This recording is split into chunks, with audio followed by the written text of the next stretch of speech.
Betting app কাণ্ডে এবার মিমি চক্রবর্তীকে তলব করল এনফোর্সমেন্ট ডিরেক্টরেট। সোমবার দিল্লির অফিসে হাজিরা দেওয়ার নির্দেশ প্রাক্তন তৃণমূল সাংসদ তথা অভিনেত্রীকে। সূত্রের খবর, আগামীকালই দিল্লিতে হাজিরা দেবেন যাদবপুরের প্রাক্তন সাংসদ।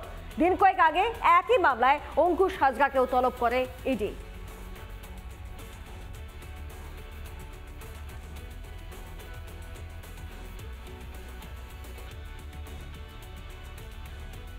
যদি তিনি যুক্ত থাকেন তো ইডি ডাকবে, এটাই স্বাভাবিক। আমি তো আগেই বলেছিলাম, তৃণমূল হচ্ছে নোংরা নর্দমা।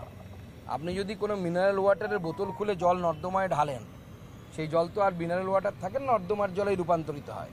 তো তৃণমূল কংগ্রেস এরকমই দল, ওখানে দেব থাকুক আর মিমি থাকুক বা শুভশ্রী থাকুক বা অন্য কেউ থাকুক, যেই যাবে সেই চোর হবে।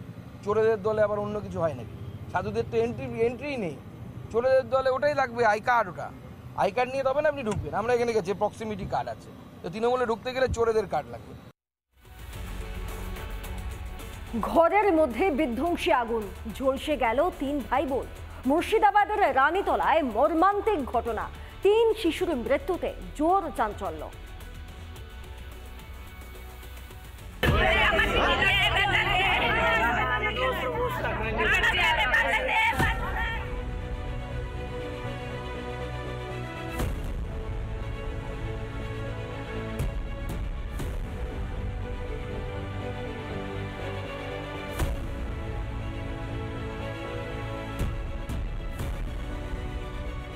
আগুনে ঝলসে গেল 3 শিশু, মৃতরা 3 ভাই বোন। মুর্শিদাবাদের রানীতলায় মর্মান্তিক ঘটনা, প্রাণ গেল 2 যমজ ভাই এবং তাদের বোনের। শনিবার রাতে আচমকা বাড়িতে আগুন লাগে, তাতেই সব শেষ। গোটাই মানে চালি মালি সব পুরিয়া সাফা হয়ে গেছে, দিয়ে এবার গোটাই আধার। আমাকে পেশা ফিরে যাবে তখন আমি যেতাম না, আমার সবই পুড়ে গেছে কিছু। রানীতলার জামালপাড়ার বাসিন্দা সাইনা, স্বামী শায়ান আলী বাইরে কাজ করেন। শনিবার রাতে সন্তানদের নিয়ে শুয়েছিলেন সাইমা, আচমকাই আগুন। কোন রকমে নিজে বাঁচলেও ছেলে মেয়েদের আর বাঁচাতে পারেননি। কিভাবে ঘটনা ঘটেছে জানি না, আমাকে রাত্রে কথা বললো, আমার সঙ্গে কথা হয়েছে আমার বোন। এটা কি করে কারেন্টে আগুন লেগে গেছে কেউ বলতে পারবে না। ও রাত্রে ঘুম ভেঙেছে হঠাৎ করে, দিয়ে তখন বুঝতে পেরেছে সব পুড়ে গেছে। বাচ্চাগুলো কি করে আগুন লেগেছে তাও জানি না। 3টি বাচ্চা যেমন ঘুমন্ত অবস্থায় থাকে, জীবিত অবস্থায় আমি দেখলাম যে মৃত অবস্থাতেও সেই ঘুমন্ত অবস্থার রকম শুয়ে আছে। শুধু তাদের গায়ের চামড়া, তাদের দেহটা পুরো বিনিয়ে গেছে। আগুন যখন লাগে বাচ্চারা ভেতরে ছিল, বা আগুন লাগার আগে টয়লেটের উদ্দেশ্যে তার মা বাইরে গেছে।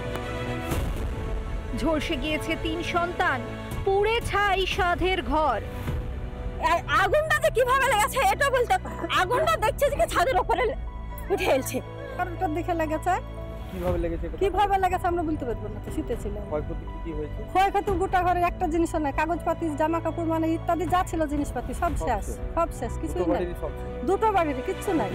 পাশাপাশি 2টো বাড়িতে আগুন লাগে, সবই পুড়ে ছারখার। এলাকায় হাহাকার। যে বাচ্চাগুলো মারা গেছে আমার দুটো ছেলে, একটা আদিল, সাহিল আর সাজিদা। ছেলেগুলো 8 বছর প্লাস আর মেয়ে 6 বছর। সমস্ত কিছু একেবারে পুড়ে কালো হয়ে গেছে। এই যে বাঁশের বাড়ি, পাটকাঠির বাড়ি, তাই দ্রুত আগুন ছড়িয়ে পড়ে। আশেপাশের বাড়িগুলোতেও আগুন ছড়িয়ে যায়। এলাকাবাসীদের সাহায্যে এলাকাবাসীরা দ্রুত কিন্তু এই আগুন নেভানোর কাজে হাত লাগায়, কিন্তু তারা বাঁচাতে পারেনি 3টি শিশুকে। মুর্শিদাবাদের রানীতলা থেকে সৌমিত্র দাস, রিপাবলিক বাংলা। নানা ধরনের কন্টেন্ট দেখার জন্য লাইক করুন, শেয়ার করুন আমাদের ফেসবুক পেজ, সাবস্ক্রাইব করুন আমাদের ইউটিউব চ্যানেল।